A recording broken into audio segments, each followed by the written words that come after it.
Notre invité politique ce matin, c'est Olivier Faure. Bonjour. Bonjour. Merci beaucoup d'être avec nous, député de Seine-et-Marne, premier secrétaire du Parti Socialiste. On est ensemble pendant 20 minutes pour une interview en partenariat avec la presse régionale, représentée par Christelle Bertrand du groupe La Dépêche. Bonjour Christelle. Bonjour Oriane, bonjour Olivier Faure. Bonjour à vous aussi. On va évidemment longuement parler de la loi immigration. Olivier Faure, le Parlement l'a donc adopté hier, un vote du Sénat, un vote de l'Assemblée nationale. Si vous aviez un mot pour qualifier la journée d'hier, quel serait-il ? Basculement. Basculement, parce que ce qui s'est passé est très grave, en fait. C'est le renoncement par le président de la République à tous les principes qui ont fondé notre pays depuis la Révolution française. C'est aussi la fin de quelque chose que nous avons connu jusqu'ici, le barrage républicain, et qui a permis à Emmanuel Macron d'être élu à 2 reprises président de la République. Parce que je vois mal comment, aujourd'hui, on pourrait demander à un électeur de gauche de joindre ses voix à la droite macroniste pour un scrutin, alors même que, en réalité, ils ne sont pas un barrage. Ils ont baissé le pont-levis et ils ont fait rentrer dans la loi tous les principes pour lesquels, en fait, Jean-Marie Le Pen se battait depuis 40 ans. Voilà ce qui s'est passé hier, et c'est à regret que je le dis. Et j'espère maintenant, compte tenu de ce qu'est la crise interne à la majorité relative, que le président de la République aura cette présence d'esprit ce soir d'annoncer qu'il ne promulgue pas la loi. Jacques Chirac, en son temps, sur le CPE, qui avait fracturé le pays, avait fait le choix, alors même que la loi avait été votée, eh bien, avait fait le choix de ne pas promulguer. Eh bien, Donc vous lui demandez, vous appelez ce matin le président de la République à ne pas promulguer cette loi. J'appelle le président de la République à ne pas promulguer la loi et à tenir compte des mouvements d'opinion qui sont nombreux, y compris dans son propre camp, de gens qui lui disent que ça n'est pas possible d'aller aussi loin et de ne rien régler sur le fond et d'accéder à toutes les demandes et de donner une victoire idéologique au RN. Hier soir, si le RN n'avait pas voté avec les droites, eh bien le texte ne passait pas. Ils ont constitué de fait une majorité parlementaire sur la question migratoire, qui est une majorité RN, LR, Renaissance. Eh bien, c'est indigne. Mais Olivier Faure, on aurait pu dire la même chose. Si le RN n'avait pas voté la motion de rejet de la gauche, la motion de rejet ne passait pas non plus. Mais quel rapport faites-vous entre une motion de rejet avec la conjonction de votes qui n'ont rien à voir les uns avec les autres? Vous avez des gens qui considéraient que la loi n'était pas assez dure et d'autres qui considéraient qu'elle était déjà trop dure. Et donc, vous avez eu en fait une conjonction de votes sur une motion de rejet. Mais là, ce n'est pas la même chose. Vous avez en fait des gens qui votent ensemble un texte qui a un contenu. Mais est-ce qu'elle n'a pas fait un coup politique, Marine Le Pen, au Sénat, sur un texte qui était à peu près similaire? On va revenir sur le fond, mais l'accord de la CMP, c'est à peu près le texte du Sénat. Les sénateurs RN s'y étaient opposés lors du vote du Sénat. Est-ce que là, elle n'a pas fait un coup politique en essayant de récupérer un accord? Mais ne cherchez pas partout là des histoires de politicaillerie, etc. Regardez le fond du texte. Que dit le texte? Il donne pour la première fois la possibilité de dire qu'il y a une préférence nationale en France, rompant avec le principe d'égalité, qui est un principe qui a fondé notre République. Et donc vous avez là, en fait, non plus une différence philosophique entre la Macronie et l'extrême droite, vous avez simplement une différence qui relève en fait du nombre d'années à partir desquels on peut accéder aux droits. C'est la seule chose qui les différencie. Vous avez là mais non ça plus existe une déjà force de nature, ça existe déjà degré. pour certaines allocations. Le RSA, par exemple, il faut 5 ans de présence en France avant de le toucher quand vous êtes étranger. Non, mais on ne parle pas de la même chose. Là, on parle des droits qui sont les droits fondamentaux pour une famille à pouvoir vivre en famille sur le regroupement familial. C'est la possibilité aussi pour une mère célibataire de pouvoir toucher des allocations pour simplement élever ses enfants. Comment voulez-vous aujourd'hui que nous acceptions en fait de revenir sur tout ce qui a, même y compris sur les principes fondateurs de la sécurité sociale. En fait, nous avons, après la Seconde Guerre mondiale, adopté des principes qui sont des principes clairs et sur lesquels le président de la République a choisi de revenir. Il met fin à ce qui a été le consensus du Conseil national de la résistance. Voilà ce qu'il fait. Mais alors justement, lui et la majorité disent si on fait cette loi, c'est pour éviter que les électeurs ne votent encore plus massivement pour Marine Le Pen, puisqu'il y a une demande dans l'opinion publique d'une plus grande fermeté. Mais donc il faudrait, pour éviter Marine Le Pen, faire Marine Le Pen à sa place. C'est ce que je comprends de ce que vous dites. Moi, je crois que si nous voulons... Oui, je vais pas vous accuser très directement. Gérald Darmanin. Mais qu'est-ce que cette loi résout en réalité? Est-ce que vous pensez sérieusement que cette loi va permettre de juguler en quoi que ce soit les mouvements migratoires? À quoi sont dus les mouvements migratoires? Ils sont dus au réchauffement climatique, ils sont dus à la situation géopolitique dans un certain nombre de pays, à la misère, à l'échange inégal entre le Nord et le Sud. Voilà les questions qu'il faut se poser. Alors qu'est-ce qu'on fait pour répondre à cette inquiétude des Français qui considèrent que l'arrivée d'étrangers sur notre territoire est problématique? Mais ce que je viens de vous dire, on essaye de régler les questions à leurs racines. Qu'est-ce qui fait que des gens, aujourd'hui, prennent le risque de périr en mer Méditerranée, alors même qu'ils avaient une vie, une culture, un village, des amis, une famille, qu'ils abandonnent pour pouvoir venir en France? Pourquoi le font-ils? Ils le font simplement parce qu'ils fuient quelque chose. Et donc la question, ça n'est pas de savoir comment est-ce qu'on fait pour mettre un mur à l'entrée, en fait, de notre territoire. La réalité, c'est qu'on sait très bien que rien n'empêchera ces gens-là de venir et de chercher un avenir là où ils n'en ont pas. Donc c'est comment est-ce qu'on fait pour donner un avenir à ces gens à l'endroit où ils se trouvent. Vous savez que dans les prévisions qui sont faites sur les mouvements migratoires, on ne parle pas de quelques centaines de personnes qui vont venir, qui vont chercher à venir sur les côtes européennes. On parle, à l'échéance 2050, d'1,2 milliard d'êtres humains qui vont quitter leur pays pour pouvoir échapper au réchauffement climatique. 1,2 milliard. Alors, soyons calmes, ils ne viendront pas tous en France. La plupart iront simplement d'une région à une autre dans leur propre pays. Mais d'autres iront en fait dans le pays voisin. Et d'autres chercheront après, parce que ça provoquera des conflits innombrables, qui seront des conflits de territoire, et bien d'autres chercheront à venir jusqu'en Europe. Et donc, qu'est-ce qu'on fait? Ce que vous dites fait peur à un certain nombre de Français. Mais bien sûr, mais je comprends que ça puisse effrayer. Simplement, ce que je dis, c'est que on ne traite pas ces questions-là simplement en expliquant qu'on va priver de droits les gens qui sont déjà en France. On est en train de fabriquer quoi? Vous êtes en train de fabriquer, enfin vous êtes, pardon, à chaque fois je ne veux pas vous prendre à partie, mais que fait cette loi? Est-ce qu'elle règle quelque chose? Non. Elle dit simplement qu'il y a des gens qui auraient pu être régularisés, qui vont être renvoyés à la clandestinité. Renvoyés à la clandestinité, ça veut dire quoi? Ça veut dire simplement que ces gens-là, eh bien, seront en fait les proies de l'économie parallèle, de la drogue, de la prostitution, de tout ce qui peut être en fait exercé dans la clandestinité parce qu'ils n'auront pas accès en fait à un travail légal. Voilà ce qui va se passer. Et donc, est-ce que ces gens-là seront renvoyés dans leur pays? La réponse, vous le savez très bien, c'est non. Il y a aujourd'hui 60 000 OQTF, obligation de quitter le territoire français, qui sont prononcées chaque année. Il y en a combien qui sont exercés réellement? Moins de 10%. Pourquoi? Parce que tout simplement, en fait, il faut des laissez-passer consulaires et que les pays d'origine se refusent à les donner. Donc, est-ce qu'on pense que demain, avec cette loi, les choses vont changer? La réponse est clairement non. Et donc, cette loi ne résout rien. Elle crée des zones grises plus importante, elle fragilise et précarise des populations entières qui vont vivre dans la clandestinité et qui seront les proies en fait de tous les salopards qui aujourd'hui cherchent à exploiter la misère, et nous aurons en fait une population qui va en fait qui va vivre dans la marginalité. Et vous n'aurez absolument rien réglé. Ce texte, il met aussi en place des régularisations pour les travailleurs sans papier dans les métiers en tension, la fin des mineurs dans les centres de rétention. Vous avez entendu Gérald Darmanin hier, il vous dit on met en place des mesures que la gauche n'a jamais mises en place. Non, ça, en fait, si vous avez suivi l'actualité, et je sais que vous l'avez suivi, vous savez très bien que sur les mineurs dans les centres de rétention, ça n'est pas lié à la loi, c'est lié en fait à une décision de justice qui intime l'obligation à l'État français d'en finir avec ces incarcérations de mineurs. Donc ça n'a rien à voir avec Gérald Darmanin. Mais vous avez entendu ce qu'il vous a dit hier. Il vous a cité ces deux articles, notamment ces deux mesures en tout cas, en disant mais nous on le met en place, la gauche ne l'a jamais fait. Mais c'est pas vrai. C'est déjà possible de régulariser dans les métiers, non seulement en tension, mais dans les métiers tout court. Simplement, aujourd'hui, il y a un verrou qui est posé par le fait que c'est l'employeur qui doit accepter, en fait, de parrainer en quelque sorte son sans-papier. Demain, ça ne sera plus le cas, et ça, c'est plutôt positif. Mais ils ont tellement restreint le dispositif qu'ils ont non plus accepté l'idée que ce soit, en fait, que ce soit un droit opposable.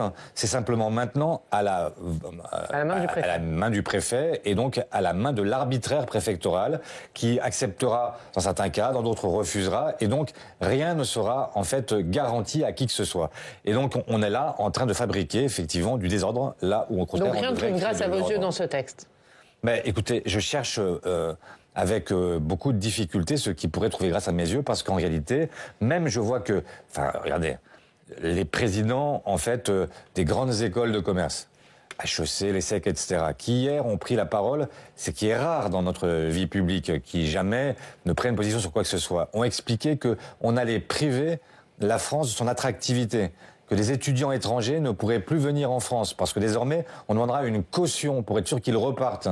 Et donc on sélectionnera, y compris par l'argent, les étrangers qui peuvent venir en France, alors même que nous avons besoin de cet afflux. Je vous rappelle qu'en 2018, c'est le même gouvernement qui avait appelé, au contraire, à ouvrir les frontières aux étudiants étrangers. Pourquoi ? Parce que les étudiants étrangers qui étudient en France, pour une part d'entre eux, ils participeront demain à la création de richesses, et pour une part d'entre eux, ils seront nos ambassadeurs partout dans le monde. Voilà ce que, en fait, c'est une politique de gribouille, et c'est une politique qui, hélas, est une politique sur un fond qui est un fond raciste, xénophobe. Alors vous avez demandé au président de la République de ne pas promulguer la loi. Vous avez aussi annoncé que vous alliez saisir le Conseil constitutionnel. Est-ce que vous savez déjà sur quel motif ? Il y a toute une série, en fait, de dispositions qui contreviennent totalement à nos règles. Alors, à la fois les cavaliers, donc des amendements qui n'avaient pas de rapport direct avec l'objet de la loi au départ. Et puis, vous avez toute une série de dispositions qui, selon nous, sont inconstitutionnelles parce qu'elles ne répondent pas à la Constitution et elles violent un certain nombre de principes, notamment le principe d'égalité. Mais Gérald Darmanin le dit qu'il y a des dispositions inconstitutionnelles. Oui, enfin, Gérald Darmanin a cherché à rassurer sa propre majorité, enfin sa propre minorité présidentielle, pour essayer de lui dire, écoutez, on voit des trucs qui sont horribles, mais enfin, fermez les yeux, bouchez-vous le nez, c'est pas grave, de toute façon, le Conseil constitutionnel fera le ménage. Franchement, ça n'est pas très responsable. C'est même inouï de voir un ministre qui vient et qui dit, ma loi, elle est super mauvaise, mais ne vous inquiétez pas, votez-la, les yeux fermés, parce que de toute façon, d'autres feront travailler à notre place. Mais votre démarche, quelle est cette conception du travail parlementaire ? Pourrait faire tomber l'ensemble du texte ou uniquement certaines mesures ? J'imagine certaines mesures. Je ne pense pas que le Conseil constitutionnel puisse détruire l'ensemble de ce qui a été fait, mais c'est bien malheureux parce que en réalité, enfin c'est pas son travail, il n'a pas lui vocation à faire autre chose que du droit. Mais pour la première fois, je le dis aussi, je le répète, pour la première fois, nous avons en fait un législateur qui accepte de revenir sur les grands principes qui ont fondé l'identité de notre pays depuis la Révolution française. Emmanuel Macron hier disait que si le texte était adopté avec les voix du RN, il ne voulait pas qu'il demanderait une deuxième délibération au Conseil des ministres. C'est le cas. Ce texte est adopté grâce aux voix du RN. Vous lui demandez de le faire du coup ? Bien sûr. Enfin, je lui demande de ne pas promulguer. Allons clairement, directement à l'objectif. Vous avez hier, et les calculs sont simples à faire. Vous n'êtes pas d'accord sur les calculs, lui. Non. Ça n'a pas été adopté avec les voix du RN. Mais attendez, vous avez fait le calcul vous-même. Tout dépend comment on interprète la majorité, en fait. En fait, c'est très simple. Dans la vie publique, quand vous cherchez à savoir qui a la majorité, vous prenez l'ensemble des suffrages exprimés, vous divisez par 2, et vous mettez une voix de plus, et c'est ça qui fait la majorité. Hier, il fallait 268 voix pour pouvoir être majoritaire sur ce texte. Ils en ont eu avec les voix du MoDem, de Renaissance, d'Horizon et des LR. Ils en ont eu 7 de moins. Et donc, ils ont adopté ce texte, évidemment, grâce aux voix du RN. C'est simple, c'est enfantin. Il n'y a pas besoin d'avoir fait, en fait, Polytechnique pour le comprendre. Et tous ceux qui vous disent le contraire mentent, parce que comme depuis le début, ils mentent systématiquement sur ce texte. Ouais, ils disent que si le RN s'était abstenu, ça serait si Paris était... enfin, vous connaissez la formule. Avec des si, on peut tout faire, y compris expliquer que le RN n'existe pas. Bruno Retailleau, il dit qu'il y a un seul texte qui a été voté, c'est celui du Sénat, et que donc le texte final ne pouvait que se rapprocher du texte du Sénat, répondant à ça, à la critique de droitisation. Est-ce que vous n'avez pas contribué à la droitisation du texte en votant cette motion de rejet, du coup ? Vous savez que c'est complètement faux. Vous savez qu'une commission mixte paritaire, de toute façon, elle est convoquée. Motion de rejet ou pas, il y aurait eu une commission mixte paritaire. Il y aurait eu un texte de l'Assemblée, un texte du Sénat. Avec la motion de rejet, c'était un signal qui devait lui permettre de retirer complètement le projet. Mais là, le seul texte qui avait une légitimité parlementaire, du coup, c'était celui du Sénat. En fait, il y avait 2 textes. Il y avait le texte du Sénat et puis il y avait le texte issu de la commission des lois de l'Assemblée, puisque la commission des lois a délibéré. Et vous savez très bien que la commission mixte paritaire, elle a un mandat qui est un mandat large, en gros, elle a carte blanche, et qu'elle fait exactement ce qu'elle veut. Elle pouvait même introduire des bouts de texte qui n'existaient pas encore et qui n'avaient été débattus ni à l'Assemblée, ni au Sénat. Donc, il pouvait tout faire. Mais est-ce que les Républicains du Sénat, qui eux avaient fait passer leur texte, n'étaient pas en position de force, et le gouvernement pouvait également refusé de conclure la CMP et il aurait pu dans ces cas-là revenir à l'Assemblée avec un texte qui était celui du Sénat et il aurait dit on repasse en commission des lois, on détricote tout ce qui a été fait au Sénat et ensuite on met aux voix ce texte-là à l'Assemblée. Et même, puisque ce gouvernement a utilisé le 49.3 à 23 reprises depuis 1 an et demi, eh bien ils auraient même pu utiliser le 49.3 s'ils l'avaient voulu. Et donc ils auraient pu adopter le texte dans les conditions précises dans lesquelles ils souhaitaient qu'il soit adopté. Ils n'ont rien fait de tout cela. Mais vous ne faites pas crédit à Emmanuel Macron d'avoir refusé le 49.3 justement sur ce texte et d'avoir dit dès le début on ne le fera pas passer par 49.3 ? Mais je ne lui fais crédit de rien du tout. Qu'est-ce que vous voulez que je lui fasse crédit, en fait? Voilà quelqu'un qui, en réalité, nous explique, quand il devient président de la République, la première fois, et je rappelle que il y a eu déjà un épisode tragique pour la France et pour le gouvernement de gauche à l'époque, c'était le débat sur la déchéance de nationalité. À l'époque, Emmanuel Macron s'en distingue en disant que lui ne l'aurait pas faite. Dans le texte que nous connaissons, il y a la déchéance de nationalité. Donc, il était, en fait, à ce moment-là, il se présentait comme celui qui avait salué Angela Merkel, qui avait été l'honneur de l'Europe, disait-il, parce qu'elle avait su accueillir 1 million de Syriens au moment du conflit, au moment de la guerre en Syrie. Cette fois-ci, il a été réélu avec nos voix. J'ai appelé, au nom des socialistes, à voter pour Emmanuel Macron au deuxième tour de l'élection présidentielle, pour éviter précisément que se mette en place le programme de l'extrême droite. Il a dit, lui, président de la République, candidat à l'époque, que ce vote l'obligeait et qu'il serait un barrage contre les idées de l'extrême droite. Que fait-il aujourd'hui? Il adopte mot pour mot, le programme du RN. Vous ne revoteriez pas pour lui aujourd'hui? Vous regrettez? Vous regrettez d'avoir voté pour lui? Je ne regrette pas d'avoir fait battre Marine Le Pen, mais évidemment, je regrette aujourd'hui d'avoir été finalement instrumentalisé par Emmanuel Macron, qui est coupable de haute trahison sur cette question. Donc vous ne revoteriez pas pour lui aujourd'hui, pour faire barrage à Marine Le Pen? Vous considérez qu'il n'est plus un barrage à Marine Le Pen? Quelqu'un qui applique le programme de Marine Le Pen, et c'est le cas aujourd'hui, ne peut plus être présenté comme un barrage à Marine Le Pen. Et ce que je vous disais en introduction, c'est que ce qui s'est passé hier est extrêmement grave parce que ça fait tomber aussi l'idée du barrage républicain. Comment voulez-vous que demain, nous puissions appeler à voter pour un candidat macroniste, si l'hypothèse devait se représenter, et j'espère qu'elle ne se représentera pas, mais comment voulez-vous que nous appelions à voter contre l'extrême droite alors que les gens qui sont en face vont appliquer le programme de l'extrême droite? Mais vous l'avez entendu hier, Gérald Darmanin, dans son discours devant les députés, il vous a accusé, vous, la gauche, de trahir le peuple. Ben, en quoi trahissons-nous le peuple? Il dit vous trahissez le peuple sur la question du travail, sur la question de laïcité. Mais en quoi trahissons-nous le peuple? Nous sommes vous l'avez entendu son discours. Nous sommes, nous, pour régulariser par le travail. Nous sommes précisément pour dire que c'est le travail qui permet l'intégration. Donc comment peut-on dire des choses aussi définitives et aussi fausses? La réalité, c'est que Gérald Darmanin a toujours, en fait, et un discours qui est un discours en réalité populiste. Il est en train d'épouser complètement les thèses qui sont celles de l'extrême droite. Et je rappelle que le même trouvait que Marine Le Pen était trop molle par rapport à lui. Eh bien, malheureusement, il en fait la démonstration. Alors aujourd'hui, hier plutôt, une 60aine de voix ont manqué à la majorité de députés de la majorité qui sont abstenus, ont voté contre ce texte. Plusieurs ministres aujourd'hui menacent de démissionner. Est-ce que pour vous, on assiste à une recomposition du clivage gauche-droite, puisque c'est essentiellement des députés et des ministres issus souvent du PS qui ont cette position aujourd'hui? Ce qui est sûr, c'est que c'est la fin d'un mythe. Il s'est fait élire la première fois en expliquant qu'il était et de gauche et de droite. On a compris assez rapidement qu'il était de droite et de droite. Et depuis hier soir, on a compris qu'il était de droite et d'extrême droite. Vous dites aujourd'hui Emmanuel Macron est d'extrême droite. Mais il applique un programme qui est un programme d'extrême droite. C'est une ligne rouge qui devrait être facilement perceptible pour tout le monde. Et d'ailleurs, je vois que certains d'entre eux ont très bien compris ce qu'il se passait. Si 60 d'entre eux ont refusé de voter ce texte, alors même qu'ils sont plutôt dévoués au chef de l'État, c'est bien qu'ils ont compris qu'ils étaient en train ils ne pouvaient pas apposer leur nom en bas de ce parchemin-là. Aurélien Rousseau a présenté sa démission cette nuit, le ministre de la Santé. Qu'en dites-vous? Si non seulement il la présente, mais il la maintient, puisque je vois que pour l'instant on ne sait pas très bien si elle a été acceptée ou pas par Matignon. Enfin, quand on veut démissionner, on démissionne. Et on n'attend pas, en fait, le feu vert du président ou de la première ministre. On ne fait pas une Darmanin, si vous voyez ce que je veux dire. C'est du bluff, c'est de la com? Darmanin, c'était de la com pure. Il est venu présenter sa démission, en plus, au président de la République, alors que, en réalité, c'est à Matignon qu'on la présente quand on est ministre.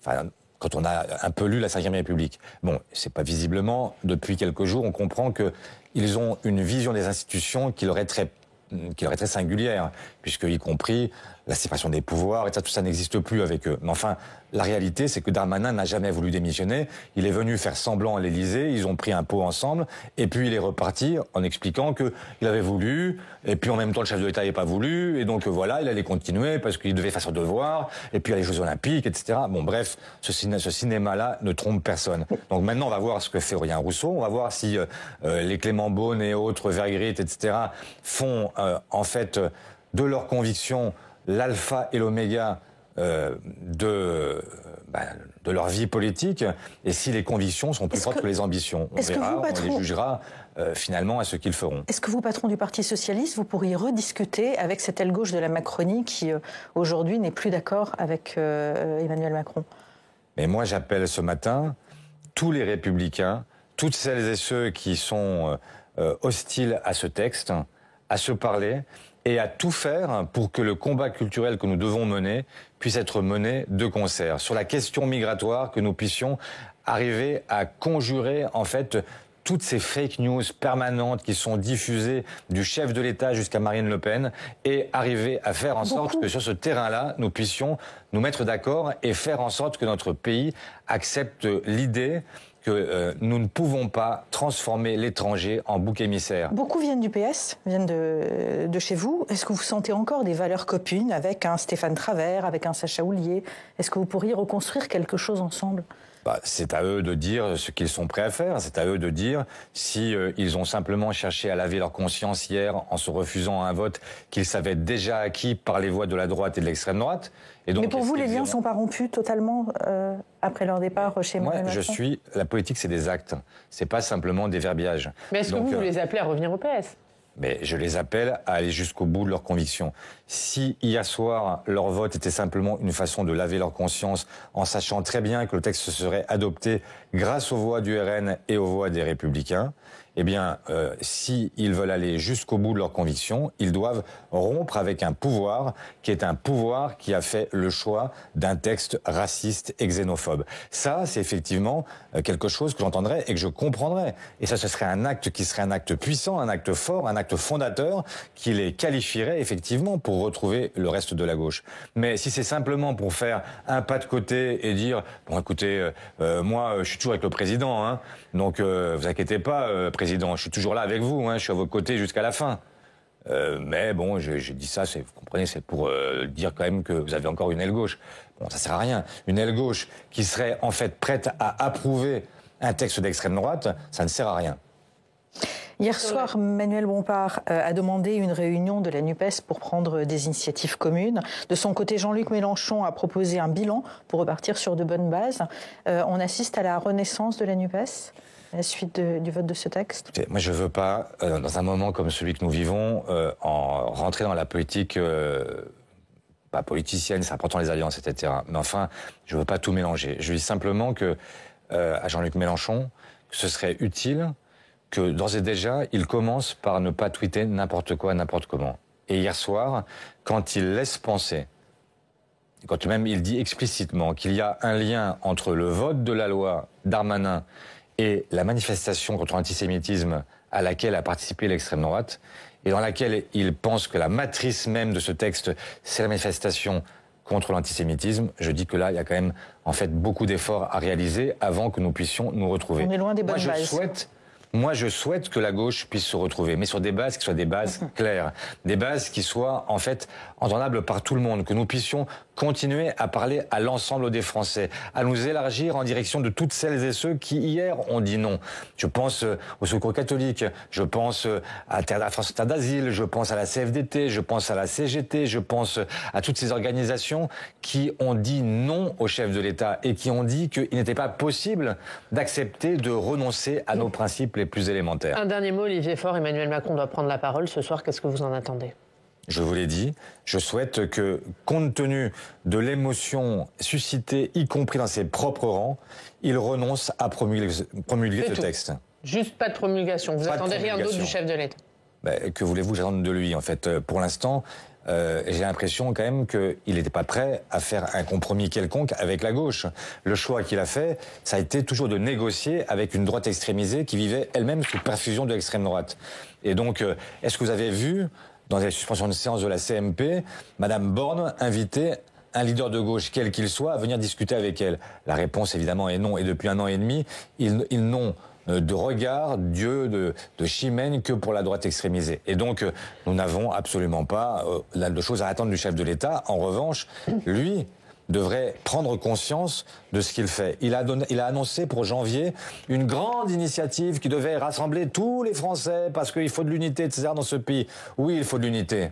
Eh bien, quand on veut de l'unité, on commence par ne pas fracturer jour après jour son pays. Il l'a fait il y a moins d'1 an sur les retraites. Il le fait à nouveau aujourd'hui sur la loi immigration. Il est temps qu'il soit le président de tous les Français. Merci Olivier Faure. Merci beaucoup d'avoir été notre invité. Christelle, la une de la Dépêche, c'est la loi immigration. La loi empoisonnée, c'est à la une de votre journal. Merci Christelle, on passe au Club des Territoires.